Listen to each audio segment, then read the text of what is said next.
construction project that's going up on the block that we're doing. Some other things, I'm gonna sit down so people can see past me. This is just some more contemporary stuff. This is actually a domestic violence shelter. This is an old mill that was renovated into 80 affordable housing units, and it's also a Head Start Center. This is a house that's similar in character to some of the houses you have. It's called the Rogers Bagley House in Raleigh, North Carolina. This is a school that was renovated, not unlike the Douglas School, which probably put this image in there. This is actually affordable housing for seniors. And this, if you look in the bottom left-hand corner, you can see this 200-ton house is actually being moved. And we moved it and renovated it. And the reason I put that slide in is to basically say anything's possible. So, so be sure you look at your neighborhood and you look at some of these older houses, and some will be renovated, some will be torn down, some are just empty lots. But when you look at your neighborhood and you look at these houses, know that this can be done. It's being done all over the place. And after having a fantastic lunch meeting today with Brandee, and a lot of, I'm gonna start mentioning names because I don't know who you mentioned who you don't. And a lot of, what's that? It's all good? Okay. Well, we met with Land Bank, we met with First State Bank, Brandee, of course, and some of the other key stakeholders in this, they could really make this thing happen in addition to the neighborhood itself, because you have to have a financial component. In architecture, people think about style, which we're going to talk about in just a minute. But in addition to style, there's scope, quality, and cost. Scope is the size. Say we're going to do 2, 3, and 4 bedroom homes. Quality is it going to be out of vinyl siding or wood or party plank? That's quality. And then cost is usually fixed. And our cost is something we're going to have to work out with what is affordable and what is going to make this work, what's going to make people want to buy these homes. And I think we have a pretty good handle on that. But as we move through the process, we're going to be determining the scope, quality, and the cost. And working with Brandee and her new nonprofit, determining which lots are going to be infill and which aren't. And if anybody has any questions or wants me to stop or slow down, throw something at me, because this needs to be a conversation. It's not for me just to sit here and ramble. I was going to read this to you, but it's so small I can't. But this is from your 2025 vision plan. That may be correct, Heather. This is from your 2025 vision plan. And because Brandee touched on and introduced the idea of style, a lot of the houses, thank you. And we wanted to address that issue of style, and it's addressed in how Fairfield looks, which is in your 2025 vision. And it says, protecting historic assets is essential to preserving the neighborhood's character and may be done while also encouraging development of modern housing, townhouses, and businesses. Under housing, it says residential development in Fairfield can showcase the diversity of the neighborhood by balancing old, new, and varied types of housing. Improving the quality of housing is essential and can be accomplished by renovating and or demolishing many existing structures. Care must also be taken to ensure that new residential development fits the character of the surrounding area. And that's what we plan to do. If we can make this thing happen, is if it's an empty lot, we're going to place a building similar to the way yours are placed. For instance, the face of the house will line up with the faces of the other houses. We've noticed that front porches as an incredibly important characteristic of this neighborhood. People interact on their front porches. So we'll probably have front porches. So a lot of the same pieces, what we call the massing, the height, width, the depth. The massing is going to be at the scale that matches these houses. The front porch idea, the socialization idea, the colors, the textures, the materials, all of those will be a part of Fairfield. And the newer buildings that Brandee has in mind are going to be looking into the future while at the same time tying to the past. We have to understand our past to move to the future. The two work best together. And that's what we're trying to do architecturally. Just as architects, we just have a small piece of this. We're just doing the built environment part. It's up to you guys to make the whole environment work.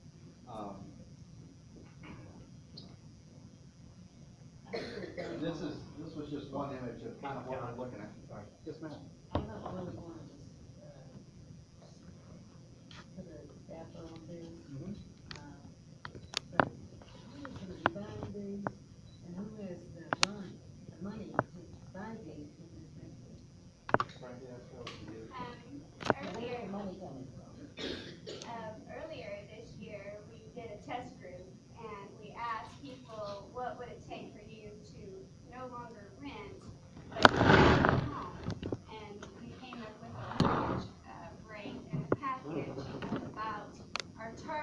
about $500 to $550 a month. So you will be actually be paying, our goal is that you're actually paying less or going rent, but you're in a brand new home with these amenities that save you hundreds of dollars, thousands of dollars a year in utility costs. Um, Now, in that group, we had about 24 people express interest. Say, I want that, I want that, I want that. And we actually have 2 of those buyers here tonight.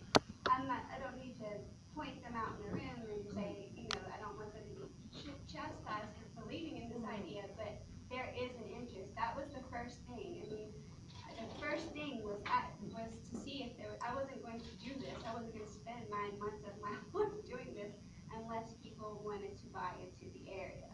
Okay, now there's short of jobs in this area. Mm-hmm. Well, obviously, if we're building, we will be creating jobs. And, Gerard brought that up today with Land Bank. Are people from this neighborhood going to be extended jobs? Absolutely. That's why I'm here. I'm here. Otherwise, some other developers are going to come in, and it's going to be this. It may or may not be the same story that we faced all along. So we will be creating jobs. Not only are we going to be creating jobs, we're going to be having diversion programs. One of the parts of the revitalization program was a co-op grocery store. That means the neighborhood owns the grocery store, and we control the inventory and so on and so forth. Should you buy into it? If not, these designs are in such a way that it's going to attract millennials to the area and a young professional class. For example, Austin, I know that if we put up this very green home that's very 2015 forward, we know that we can attract a certain type of people here. But we're starting the grassroots conversation here in Fairfield West because we want to extend this invitation and these opportunities to our own residents first. But yes, there has been test groups to see if people would buy into the area, and there's a huge interest. Not only is there a huge interest, I've got calls if you build that, I will come back home. And that's what we need. Right now we're suffering from population decline. But I want to take the opportunity to welcome Mr. Brandee. But he has a vision, and his vision for how their boulevard is to attract businesses to this area. We need to, as citizens, residents of this area, help Mayor Williams and buy in and invest into our own neighborhood. This plan is not to overbuild by any means. I understand who lives here. I understand who comes in, who comes out. I understand that. But yeah, we did do a test group, and we have some buyers here tonight that have been anxiously waiting for us to build, and they could have gone anywhere. So I'm extremely grateful for their patience. They're our urban warriors, if you will. Well, I mean, when you mentioned, help me on this. I've had a stroke, so you gotta give me a minute. With a stroke, with a store. Um, we were, we were promised this many years around that there would always be a store to buy food. Yeah. Right in our neighborhood, it was gone, wiped up, everything was gone, and nothing has ever come back. And so we've heard so many tall tales, we won't call it other things, but just tall tales, many times until people are like, that's why you have so few people here, I bet. Now, that's just I'm here because I would like to help, but I'm just trying to figure out what in the world are you all thinking about? What could you really do in this area? I think in the next few months you'll see what we could really do. And it all starts with that first house, and it all starts with that first investment, and it all starts with the relationships that we build with the city, that we build with Land Bank, that we build with the hospital. The hospital has already agreed, Kevin Fowler has already agreed to survey his employees and offer employee incentives to buy into the area. So we are bringing working class back into this area. So that's what, so it's about establishing relationships, the right kind Well, of I'm sure relationships. I'm not the only one that is questioning. Everybody else has the same things in their mind, and I know they do. And- They just need to say it. And that's the point of the meeting, that's the point, is to relay the vision to you and welcome the questions. The questions are only gonna make this plan stronger. So I welcome as much criticism as possible. No, I'm getting not it, trying- trust me. I'm No, getting it. I'm really not trying to stop anything or, say anything negative. I about it. understand. I'm really not. But, I But mean, we have to be, if you have to understand, I would not have signed up for this if I did not think that I could be one citizen along with others that could truly protect the integrity of this neighborhood. You have the right person in the position for this job. Trust me, I have the heart and the passion to do it. I've been working for free for the past 9 months. I've been traveling all over the country trying to gather ideas. I believe in this idea, and there's other, people like yourself that believe in it as well. So, yeah, but at the end of the day, we had our first board meeting, and it all boils down to this. It all boils down to, what do we see when we're walking down on the street? What are we thinking about ourselves when we walk down on the street? We're hoping to give you a different image. I hope that, my ideal place to begin building is on 19th Street, right beside Springhill Elementary School. I would love for the children to say, yes, that's the house I live in. Come on over here and play. From kids that they meet in Barbersville or Fairfield or Buffalo. This is where I live. Yeah, this is so cool. Come on over. I'm trying to change the conversation with the look and the designs of these homes. And it all starts with something. I mean, it all starts with something, and it begins with this step. I'm just trying. Well, just to tie into some of the things that Brandee just said, and my short experience of working with Brandee and the people she's touched, I'm pretty sure, and I told Gerard this today, the two of them together could rule the world, I'm pretty sure of it. So you do have the right people in the right places, which is really exciting, it's really fantastic. And even as an architect that's done a lot of this type of work over the years, starting from when I had a dark beard, believe it or not. Projects like this that gave me the gray beard. But having done a lot of these projects, when you first go through it and you look at the scope of what needs to be done, it can be overwhelming. But another key point that Brandee made, because I'm also the treasurer of the board of Preservation North Carolina, which is a large nonprofit in North Carolina, and we do a similar mission as this. And we sponsored, starting 10 years ago, we sponsored one project called Refurbishing East Durham, which was the most forgotten, blighted part of Durham that you could imagine. But we bought the first house, Preservation North Carolina, we renovated it at a loss. We bought it for nothing, renovated it at a loss because we're a nonprofits do. And we renovated it at a loss, sold it to the first person, and then bought the next one and did that. And the second one was easier to sell than the first one, and on and on and on. And now that neighborhood has just caught fire. The tax values have gone way up. People are coming in on their own without PNC and buying them and renovating them. And now the town is also coming in and improving the infrastructure, the sidewalks and things like that that have been totally ignored for years. And it just starts with that one drain, like Brandee said. And it does happen because PNC is doing that now in the neighborhood of Goldsboro and the neighborhood of Gastonia. So this idea does work, particularly when you have such a strong start with this group sitting over at this table over here. So I just wanted to reinforce that. Now, the other thing, starting at 50,000 feet and going down, the neighborhood, all the little burnt orange dots that you see across your neighborhood, just in case you can't see, this is 20th, 19th, 17th, this is Howell Grill Boulevard.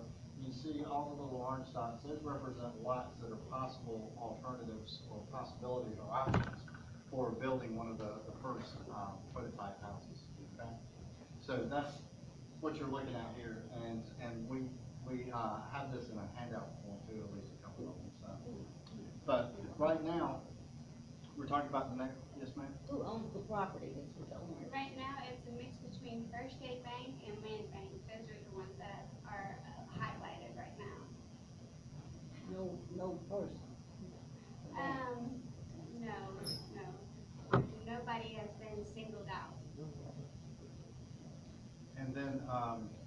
going from the neighborhood idea to the houses in the neighborhood. This is obviously just one image. And all of your lots are very narrow and very deep as a general rule. And we would keep the side yards, the front yard like I talked about, but then approach it a little bit differently. This is a big board that we have to talk about types, but I think I'm gonna zip over that real quick. This gets real architectural and wonky. I don't know if that will bore you to tears. We'll just go straight to some of the images. This is a little bit different approach, but it's a neighborhood where they were able to consolidate several lots and get more density in the neighborhood by having shared amenities like entry courts and courtyards and things like that. It worked really well. Do you have a question? Okay. And so, but this you can see, well, if you were closer, you all must be Methodist or something. You're all at the back of the church. But I'm Methodist, so I can say that, so I hope I didn't hurt your feelings. That allows us to do that. But you can see that these images are the same kit of parts as what you have out there: wood, brick, punch window openings, front porches, things like that. But it's rendered in a little bit cleaner style, something that's more of today, instead of trying to mimic something of yesterday. We try. And then there again, this is so small. These are possible plans, and we can talk to anyone afterwards. These are this is one of the more shocking images, where this is a contemporary idea next to an old Victorian. And this is, none of these are things we're proposing. These are just images, that's all they are. This one's a really nice one. Unfortunately, it's a little dark and a little small, but you can see here's a plan, and it's a little shotgun type parcel like you guys have, with a little more contemporary infill on it there. So show us something for senior citizens. Something specific to senior citizens? I didn't bring anything specific, but boy, I could have, because 80% of the work we do is affordable housing for seniors all over the state and in Virginia and South Carolina. We haven't done anything in West Virginia yet, but we're looking forward to it. I'll be your first candidate. But yes, what we do for our seniors, but we'll also do in any of this housing, we actually discussed this today at lunch, is we do something called, we incorporate something called universal design. In addition to the energy efficiency aspects that Brandee talked about, we roll in universal design. That means it's set up in such a way that you can age in place in these homes. And it's because we want this to be home ownership, and hopefully home ownership that lasts a long time. So we want to design these with universal design so that you can age in place. For instance, you have lever handles instead of round handles, and it has to do with the heights of countertops, widths of hallways, turn radiuses, and closets, all types of things. Every detail in the house is affected by universal design, and all of these will be designed to those standards. So every single home will be set up so it will be comfortable for seniors. Now, but that becomes one of the questions that we'll work with this group and with you guys about. For instance, talking about seniors. All of your current houses out here are in crawl space, which means the first floor is up a couple of feet. You've got to walk up some steps to get to the porch and go in the house. A more affordable and a more accessible way to build is slab on grade, so you can come right in without any ramps or steps. But that may be an image that you guys don't think are appropriate for this neighborhood. So slab on grade house looks a little different from a house in a crawl space. But those are the type of things and conversations we're going to be having with the nonprofit, and to see what you guys may want, or maybe want to mix the slab on grade and crawl space. That would be a way to do it, so some houses are naturally more accessible than others. Most of your houses here, to make them truly accessible, you have to build a ramp in the front and the back to get to them. And ramps are costly and unattractive. They eat up your front yard, and they're expensive to build. So we would recommend some slab on grade options to make them accessible. And another thing we're going to be talking about are configurations. You know, today we talked about 2-bedroom houses, 3-bedroom houses, and 4-bedroom houses. But there may be some opportunities for duplexes or quads. I don't know. And if they are, that they could be focused more towards seniors and provide services that go along with the people that live in these particulars. We've done that before. We're kind of getting off track. We're just getting started. There's so many different things to consider, but we are aware that there's a need for seniors in this neighborhood. So I think it would be a mistake not to address it.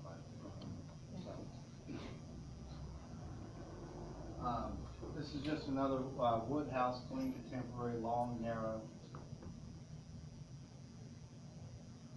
This is an infill house and a lot, and it's brick and wood and glass, and a lot of the same kit of parts, but just rendered a little differently than what you probably used to seeing. Here's the first slide we showed of a house here, Fairfield, and then here is an example of, this is actually two houses with a shared drive and a garage in the back. But that's another way you can take a kind of a kit of parts, we refer to as wood, brick, those things, and put them together in such a way to change the image, address the image a little bit, but not totally destroy the fabric of the neighborhood. That's the tricky part of what we're about to do from an architect's point of view. And yeah, I think that's it right now. We were going to go through something called typology and talk about how you fit these things in here, but given the fact that we have such a small little screen, for those of you who just came in, we didn't bring the extension cord, so that's why the screen's so small. The projector needs to be back here. I think we're not going to go through the topologies right now, but other than the comments on elderly, are there any other things that you think these houses need to look like or need to be? You have the cards? Excellent. We're going to hand out some cards, and I think it's at the top, it says neighborhood 3 words, and in the middle of it says home 3 words. We just like for you write down 1 or 2 or 3 words that you think best reflects what you'd like this neighborhood to be, or what it is, or what it was to you, or what you want it to be in the future. And the same thing with the home. Is it security? Is it front porch? I don't know. You tell me. We're going to hand those out, and we're going to bring those back, and we'll talk about them some now, but we'll put together the summary of what you guys write down and give to Brandee and her group. Vicki made, I'm sorry if there's gaps of information. Vicki made a very important question. She's like, who's going to give us the money? Who's going to have this financial relationship with us? Keep in mind, it was the bank that approached me. They have come up with, and the bank that is working with me is First State Bank. And they own the property. They own about 4 or 5 properties. They have about 100 properties all over Huntington. They have 100 properties all over Huntington. As a citizen or a resident of this neighborhood, I wanted to focus on Fairfield West. I want the mayor to worry about the South Side and Beverly Hills and Highland. That's just way too much. That's just over. I can't take that on. But I can be a liaison between the mayor, the city, land bank, and concentrate on this area. First State Bank has about 5 to 6 properties in Fairfield West. Land Bank has about 19 to 20. So I knew that this plan absolutely cannot work unless I have the cooperation of Land Bank. So as soon as I started generating interest from people in this area that would buy into this concept, I reached out to Crystal, and Crystal has maintained an open door. She really is concerned about the integrity of this neighborhood just like we are. She doesn't want predatory builders coming in. She doesn't want people coming in and rehabbing these homes with quick fixes and putting you in a worse position, and a position where in 5 to 6 years you can't afford the cost of upkeeping your home. We want to get rid of that equation and give you something brand new, sturdy built, and really changes the conversation about this area. Why does it change the conversation about this area? Because they look different, and the amenities that we plan to put with these homes, inside the homes and surrounding the homes. So something has to happen, and this is the best approach that I could come up with. Now this is intended to be a conversation, and if there are ideas, Brandee, did you think about this? Or Brandee, I thought about this, and this could work, and this, this is what this is for. And Vicki, you also brought up another great point. You're sitting on, you have 3 lots. I've had a lot of people like yourself. Brandee, I have 2 lots. I don't necessarily want to give them to Cabell Hospital. I want them to go back into the neighborhood, and this is what this neighborhood group is designed to do. I should introduce the rest of my board. I was very, very, very careful about who I reached out to. Pastor Moore, Robin Lapsley, Reverend Terry. I mean, these are all people that I look up to, and I wouldn't dare try to start anything in this neighborhood without them. I mean, even before I started getting classes together, Pastor Moore, what do you think? You think we could do this? Robin, what do you think? You think we could do this? And so it really started that way. So I'm hoping to surround myself with people who have our best interest at heart and go for it.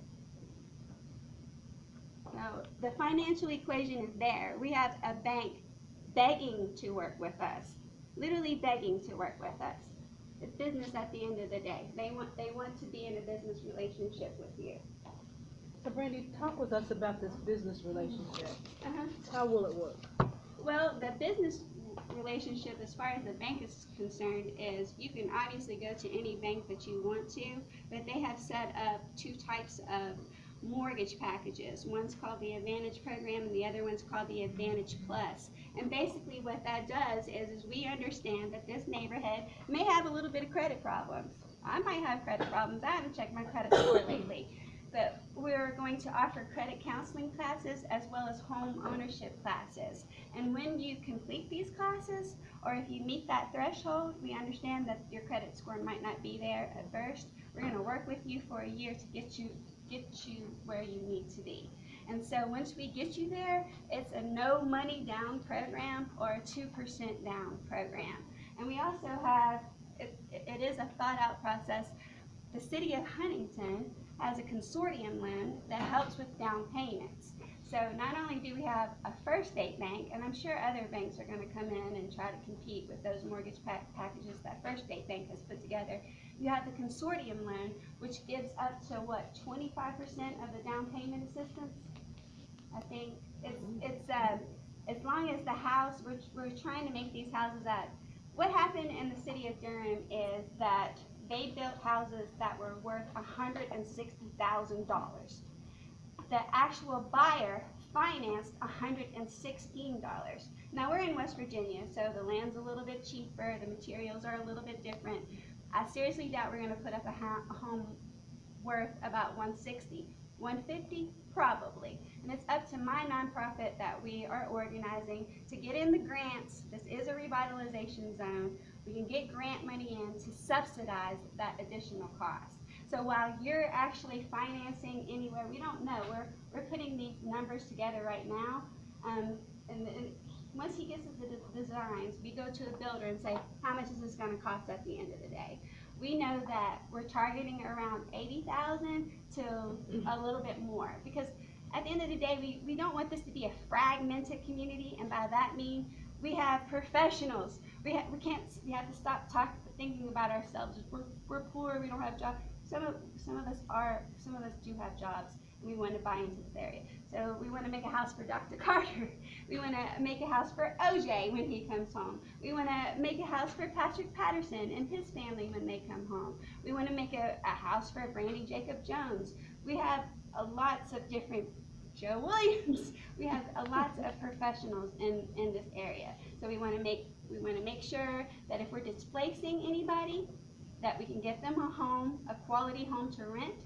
Because what I'm hearing on Facebook is that our young single mothers are going out into other neighborhoods and they're not able to rent because no one wants to deal with them. We want to get rid of that equation, and we want to be able to provide homes for people who are like Kim, who are nurses and have been working for 10 to 15 years and just want a nice home to live in. And then we want to think about people that don't necessarily, that are make a little bit more than the $40,000 to $50,000 range. So it's a. You could spend $150,000 or $180,000 or whatever it is in this neighborhood. If you wanted to turn around and resell it, you're never going to get that money back. How do you get that money back? Well, you're financing. You're going to be financing. But the area, the houses in the area do not sell. They don't resell. They don't sell right now because this plan is not in effect. It will increase your tax bill. In 5 to 7 years. If everything around you is trashy. But everything else will get improved. But that's what as it this goes plan around. is addressing, Vicki. That's what this plan is addressing. Yeah, it'll help everything. I know that I can't be the only one that's thinking this. Oh, God. I can't be. I don't believe that. But it becomes a domino effect when you put beautiful things in your community. After what, in all actuality, everybody else will start wanting to improve as well. So it will help everybody's property. Then other people, and you never know with the grant money, it may help and pour into helping people be able to improve their homes they live in that don't look so nice as the new ones. But you will have that opportunity to better yourselves and your properties as well, to improve the, And our property. experience shows us, in the same arena, our experience shows us that you're correct. One house isn't gonna do it, two houses isn't gonna do it. Right. But you start spreading it around, and it begins to affect the overall look and feel of the neighborhood. And archetypes like to use a term called pride in place. It creates a pride in place where people wanna clean up their front yards that aren't currently, and this type of thing. And it also begins to affect tax values. And like I said, and renovating East Durham, that was where we sold the first house for $60,000. That original owner, just 6 months ago, turned around and sold it for $165,000 or something like that. The same little house that he bought for 60 in a neighborhood that no one wanted to live in. All of a sudden, he can sell a small home in that neighborhood. I mean, and that's the type of success story that this can be. What I've seen personally, I may be injecting myself into this too much. What I've seen professionally, I should say, not just personally, is a neighborhood that's got some key stakeholders. In this case, in the north and south end, and Marshall and Cabell. The neighborhood can be eaten away, and from Howgrill over with commercial, with parking lots, with student housing. Who knows? And Chapel Hill, there's a neighborhood called Northside, and it's getting eaten up by student housing. So this neighborhood can slowly die a slow death by all these people encroaching from the fringes, or this neighborhood, through this initiative, I believe, can begin to rebuild itself and revitalize itself and find that pride in place. And it's not going to happen with one house. But one of the things, just to tie into what Brandee was saying before, she made me think of a term, a new term. I'm going to go label this term on our website or something. But I would call what we're doing here high-end affordable. That means high-end quality with an affordable price tag. And that's what's going to set this house apart from other houses that people try to build that they call affordable, which can be houses that aren't necessarily where you want to go and live, or in a whole neighborhood, obviously. So think of this as high-end affordable, because it is going to be a high-end design quality, but at an affordable price. And the price point we have decided, one thing we will do is we'll help Brandee and her group develop pricing ranges and pricing options to help decide what we're going to do and to help make those design decisions so that you can then go to contractors and get actual pricing. I may mention one thing. Several of us met with University, and we discussed several things. But one thing, I could see some of the people, minorities, who were brought to Marshall's campus. Some of them would like to be in a minority community. Right. But they're never brought here, and I understand why. They're taken out to other areas, and someone told me that one person said, well, I didn't know there was a sizable minority community here. Well, I understand why.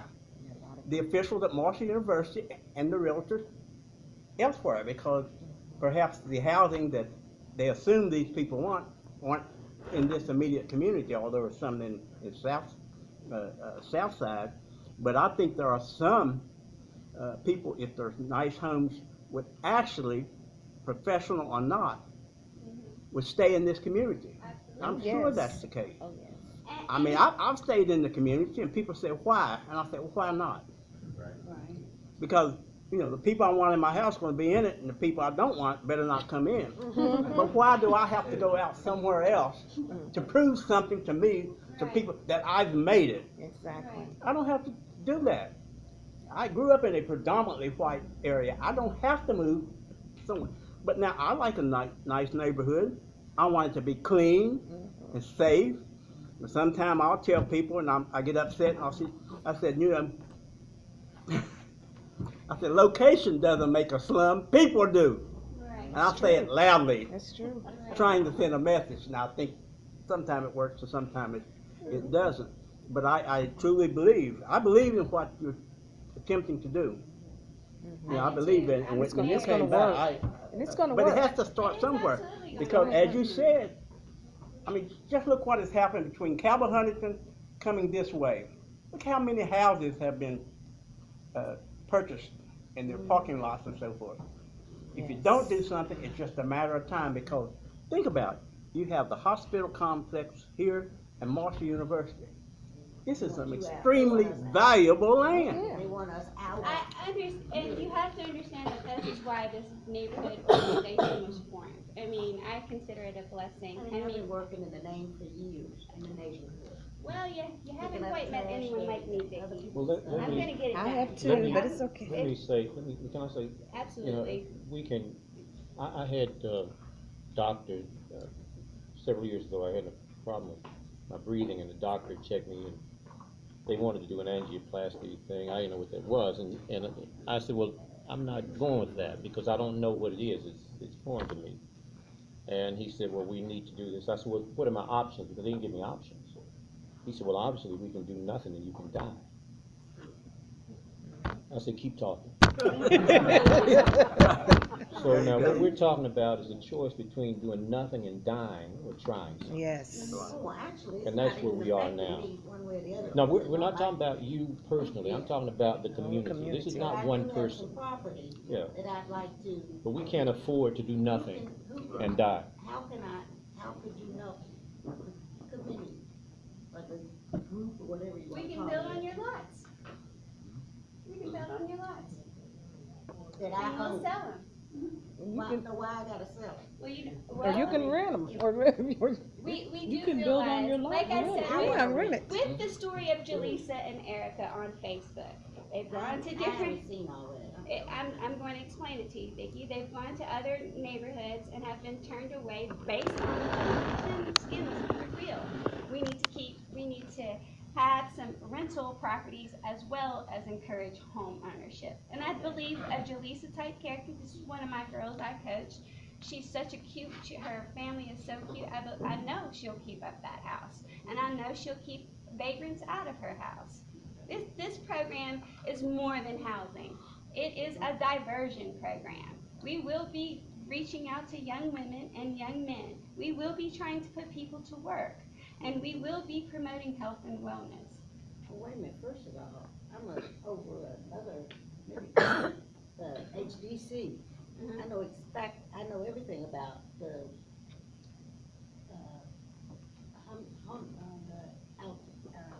home. Say it. I know all about that, and we have apartments. We have, houses that are sitting empty, and they were trying to sell them right down the street here on Did they Artisan. look like our houses? Were they high-end Oh, affordable no, houses? it was brand new. Okay. Were they high? It was, Is it it was different, brand Vicki, new, and honey? it had been We are, used. Vicki, we are trying to we are trying to compete with those houses. Okay. That was the whole, I wouldn't have gotten into this if I thought I was gonna put up a kit-style home or a habitat home. No, I'm moving to Charlotte, I'm out of here. You just lost a resident, honey, Huntington. But because of the partnership with Dawn and coming up with these contemporary designs, I believe we can start to revitalize the area with these interesting concepts to change the conversation about the area. And it's development. Yeah, please, because you were only competing with.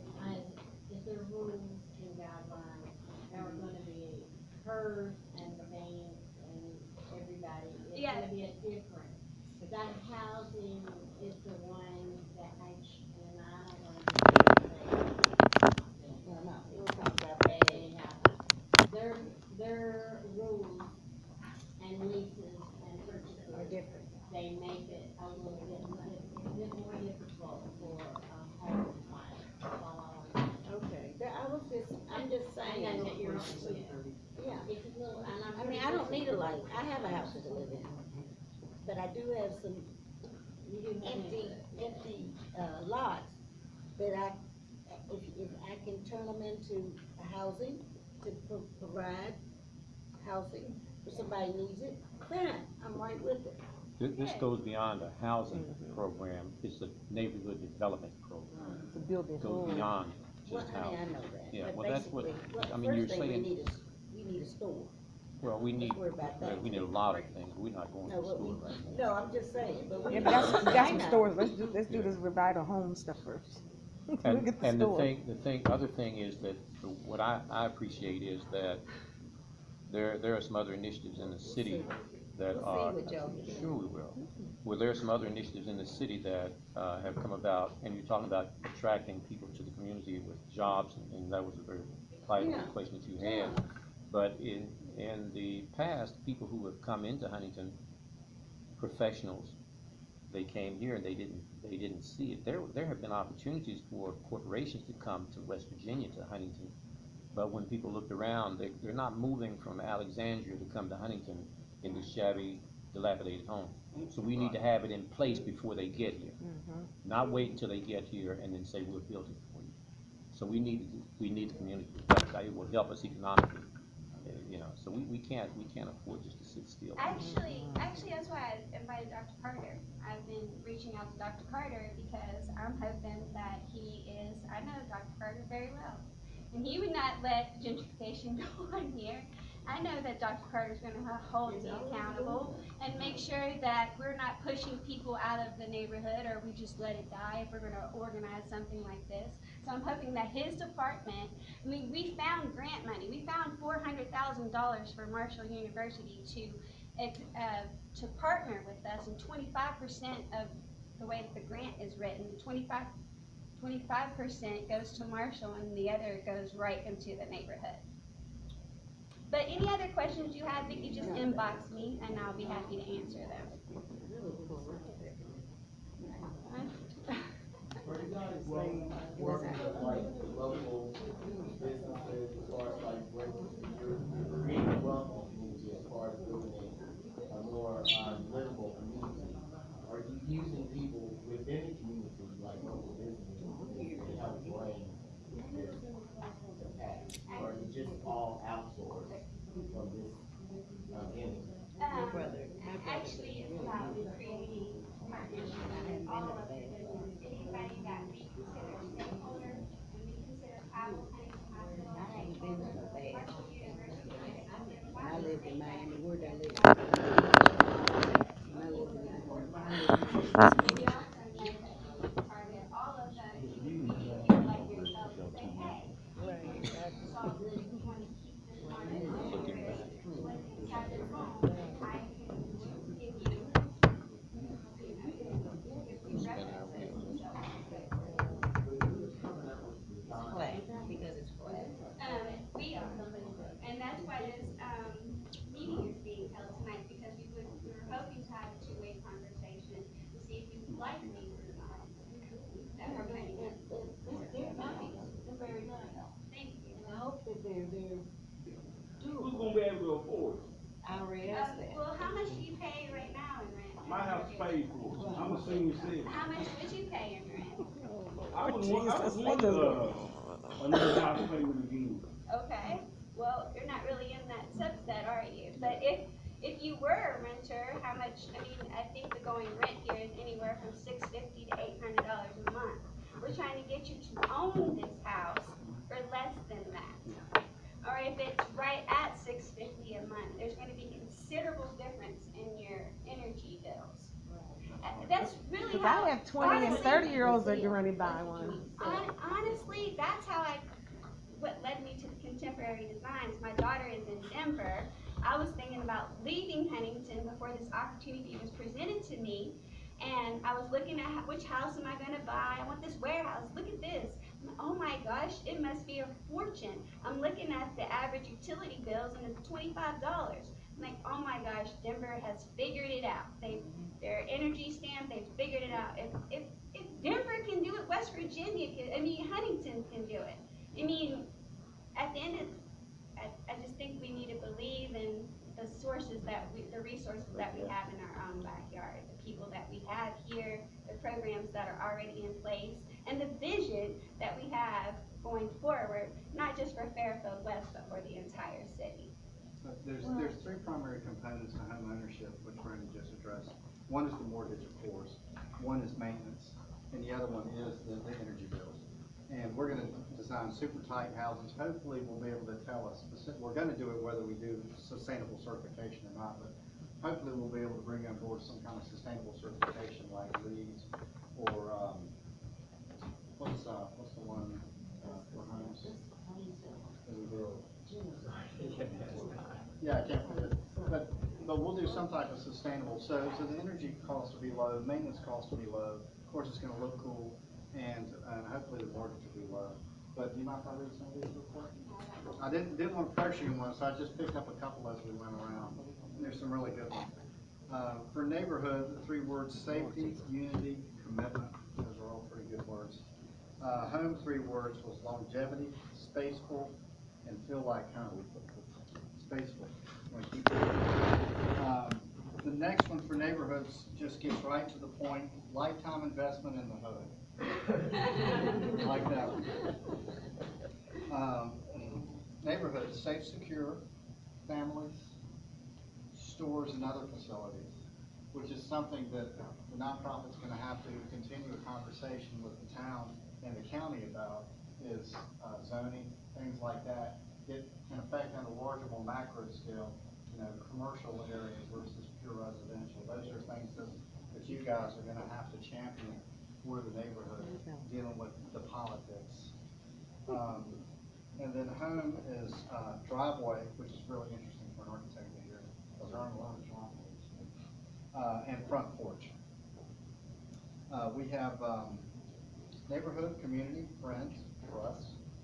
Home is faith, family, and comfort. Pretty hard to beat on those. All these are keepers. Last but certainly not least is neighborhood, 3 words: safe, hospitable, pretty. Home is safe, affordable, and efficient, which is exactly what we just finished talking about. So that dovetailed nicely. I didn't do that on purpose, so I'm not that quick.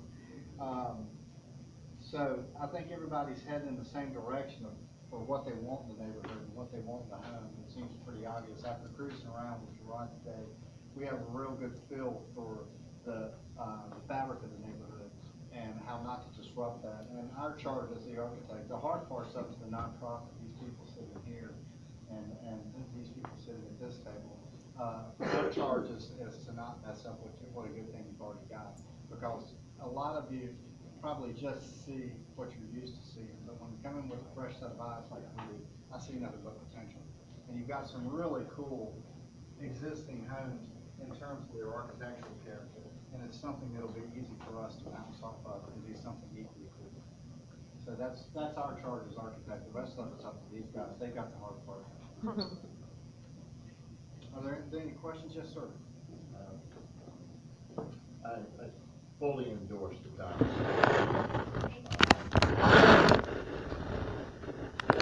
Live in the neighborhood, watch the neighborhood die, or as I stated, lifetime investment in the hood. Looking at it as building wealth. This is our neighborhood. You build those houses, they will come. Exactly. And if we do not buy them, I guarantee you somebody else will. Yes. And the reason I say that is I have been an observer of what's going on in Pittsburgh and the Hill District. Thank you. It has been changed. It was all black and it was public housing.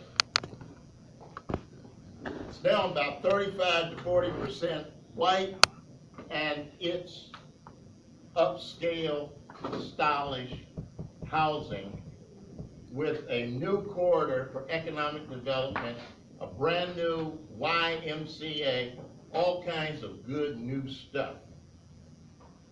And I see this neighborhood doing the same thing. With stakeholders like Joe Williams in the neighborhood, and Vicky and others, they're going to make sure that the neighborhood is affordable, and they're not going to let their investments go down the drain. I wish this, I would have seen this when I returned 35 years ago.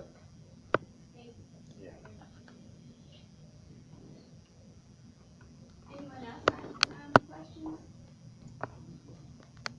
Brandee, where do you go from here? Well, we go with, building the model home, and, we just have to figure out what the best place is. Obviously, we're interested in the areas around 80 Lewis, but I don't think Land Bank or First State Bank has those ones right up against 80 Lewis, and I'm definitely concerned about the ones around Spring Hill Elementary. I mean, right now I see the area as like a four corner effect. Hall Avenue. I would like all of Hall Avenue if I could, just to make an impact, because then we're pleasing our stakeholders. We do have stakeholders that we have to partner with, and that is Marshall, University, and Cabell. So if we start where they have already expressed interest, making it safe and providing homes for medical students around Cabell and then around the Douglas building. Now, ideally, I would like all of these lots to start to eventually start looking different. But we want to make the most impact as possible, and we've kind of identified that area. Really, all the way, it really just depends on what the city is going to be doing, how far they go back out with Northcott Court. And I read that some of it is zoned for residential, and then some of it's mixed use, business and residential. So it really just depends on how much of Charleston Avenue is available to us. But definitely Charleston Avenue, 19th Street, Hall, but I have to be honest, we probably, our plan is probably competing with Huntington Housing Authority. I think that they may have their, we don't know. We don't know, but we're moving forward. We're trying to protect the neighborhood, and this is what we've come up with. But we're not putting up kid houses. Oh, no, these are beautiful. Different Yeah. clientele. Exactly, really, total difference. One of the go ahead. We have extra, and I'll be making a website, and I have like an interactive map that I can just put on either my Facebook, but it will definitely be on our website. I can send you an email. Would you like to speak, Mayor? First off, I like others, this is an absolutely brilliant plan that has vision.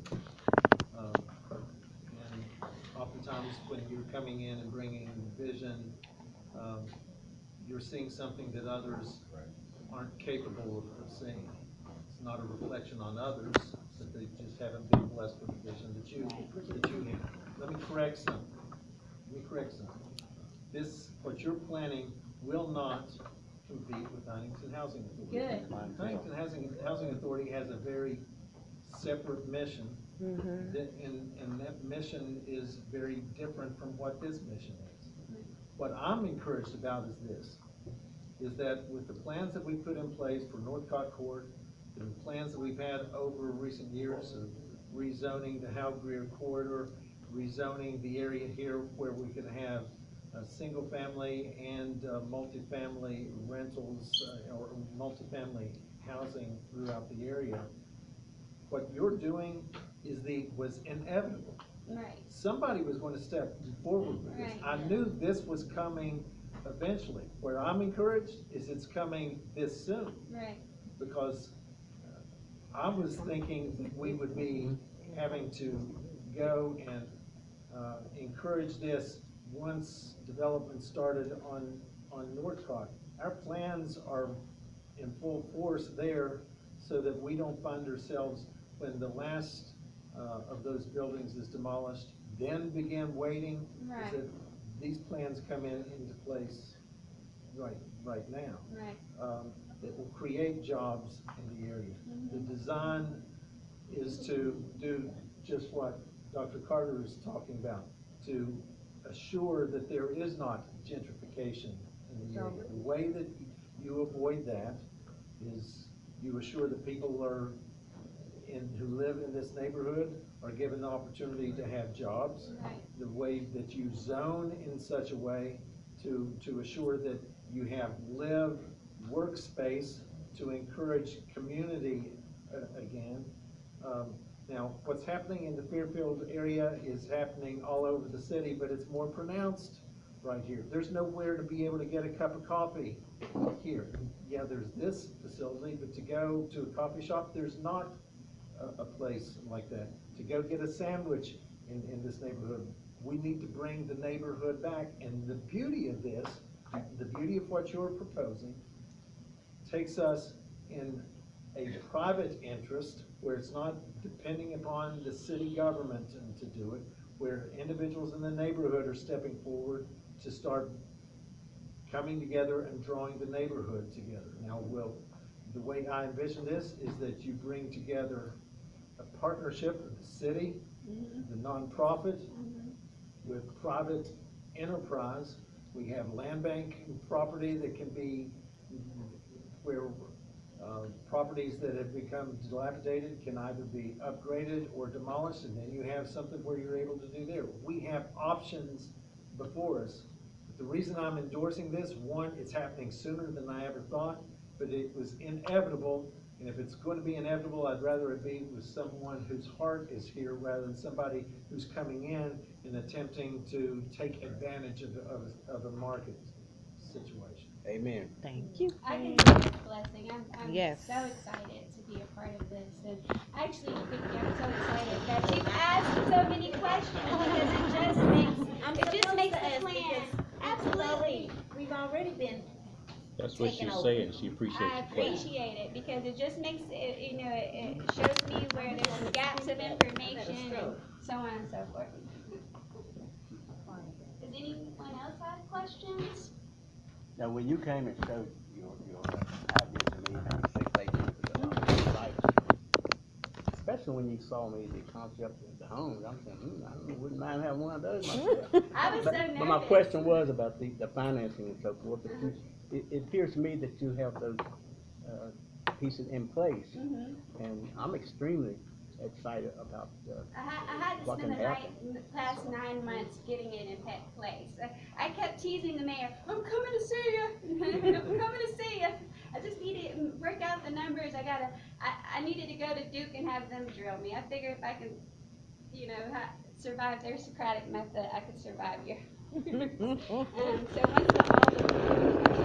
were in place, I went to see the mayor. He's excited.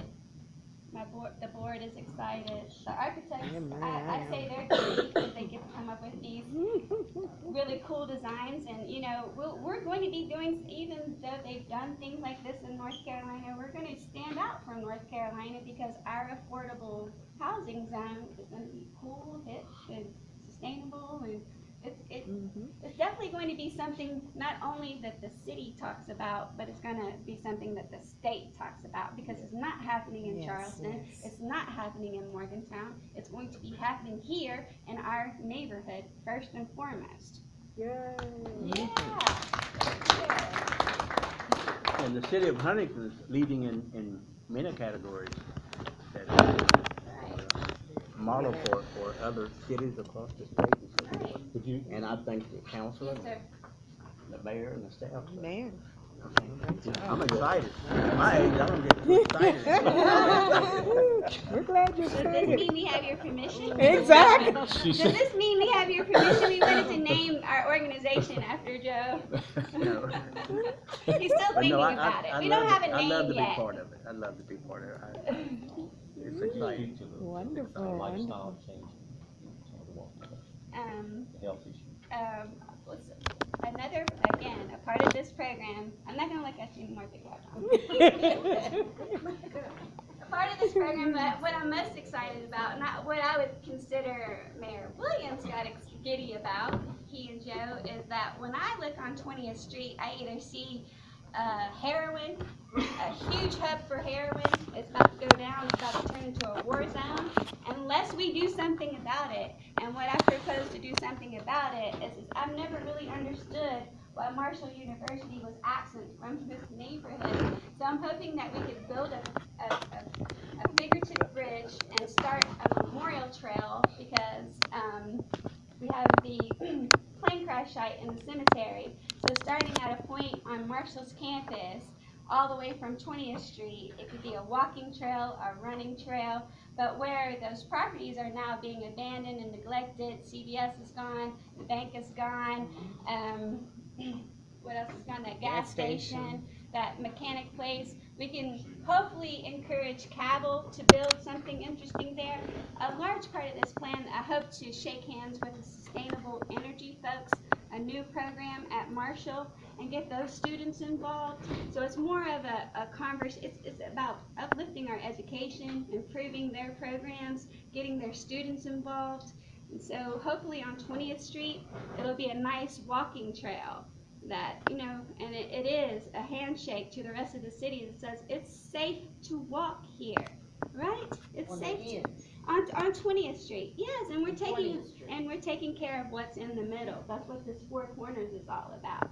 Also, some of the things that I've seen in other places that I know that we can duplicate to encourage the health conversations that we're having is Blue Cross and Blue Shields partnered with nonprofits like myself and put up just walking signs that said 5-minute walk to Ritter Park, 10-minute walk to Marshall University, 15-minute walk to Holmes Square. So again, this neighborhood is on the cutting edge of promoting health and wellness along the way. And I figured in some of the places that we can't build, the lots are too small, or maybe it's going to flood, it's going to be too expensive to build there. I'm hoping to continue what Scratch has done and put up more community gardens. It's my understanding they had a surplus of sweet potatoes. Well, we need a surplus of sweet potatoes in this neighborhood and a surplus of greens, and we're doing an exchange or a surplus of mums. So it's more than just housing, it's beautification, it's health, it's a way of shaking hands with the community that says, it is okay to come and talk to Pastor Moore. It's okay to come and talk to Brandee McCoy. It's okay to come and get your hair done at So Blessed Soren. That's what we're trying to do. It's free rent. It's okay that Vicky's Cafe moves up on 16th Street and it's fine. I didn't get none, you did. What? And does anybody else? Any more questions? Advertising. Just one more comment. Okay. You epitomize the highest level of entrepreneurship from a nonprofit perspective. Vision, intelligence, and a hell of a lot of risk taking. Yeah. Well, I'm happy to do it. I can't think of a better way to spend my life. Seriously, that's why I came to this town. 15 years ago, I've always had this neighborhood in mind. Like, start getting into the stuff that I've done. I've fought for us to have jobs. I've tried to get us recruited downtown. Well, I've kind of got pushed back here, so I don't want to leave Huntington, West Virginia, until I come to finish what I came here for, and that is to make my backyard a better place. And I'm not the only one. Everyone in this room wants their backyard to be a better place.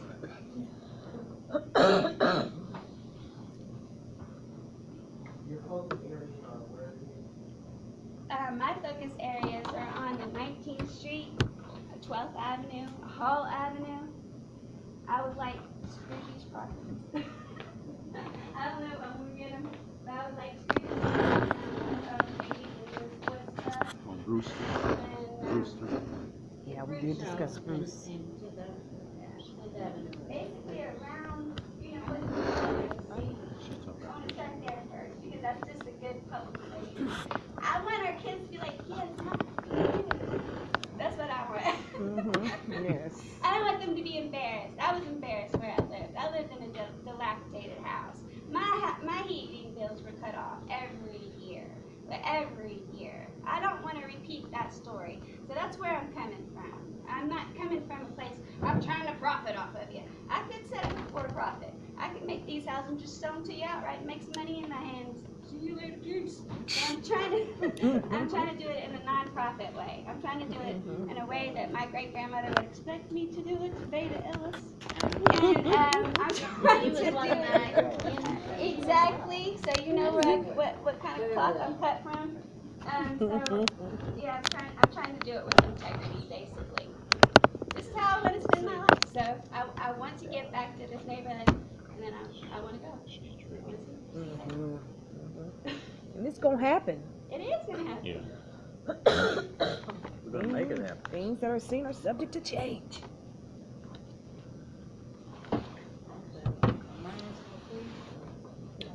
Brandee, I want to thank you for bringing this vision to our community. When I took office almost 7 years ago, I drove around the district, and as I drove around Charleston Avenue, it literally broke my heart to go from Halbrid to 20th Street to see vacant lots, dilapidated housing, and I remember the people who lived along there, how hard they worked to keep their property up, how much they cared about the community, and to see those people die off and nobody to take care of that property, and to see it all go down. And I know that there's always been a rumor that Cowboy and Marshall are gonna meet, and that we're gonna become extinct, but I want to thank you for not letting that happen. Yes. That we need to be a viable community, and that you're gonna give us the opportunity to do that. For that, I'm thankful. And I'll help you any way that I can. And I'm grateful for your services.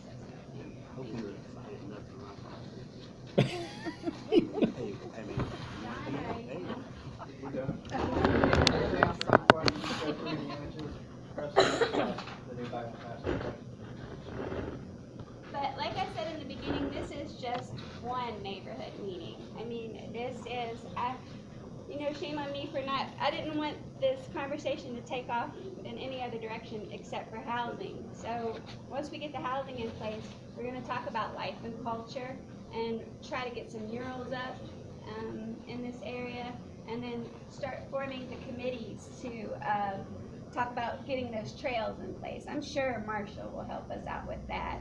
We don't want Marshall. We do want If Marshall. Marshall has We money, do you take want your Exactly. Marshall. That's We exactly- absolutely- We have to have They need to Marshall's invest. cooperation. You're not from here. I get that a lot. I've been here 35 years. Oh my gosh. 35 years. I'm not from Been here here. long, yeah, you've been, That's what people in Huntington say. You're not from here. so you've been here longer than you? You're not from here. I'm not, Here, I've been here 66 years. just because I'm not from here doesn't mean I don't have to. Exactly. As busy as you are, you know right more than most of us been here all that night. Burn me up. I know. Oh, boy, you're not from here. And you've been more active than most folks in the whole city that's been here all their life. Lord help us. Is it over? Yeah, I was just till 7:30. My goodness.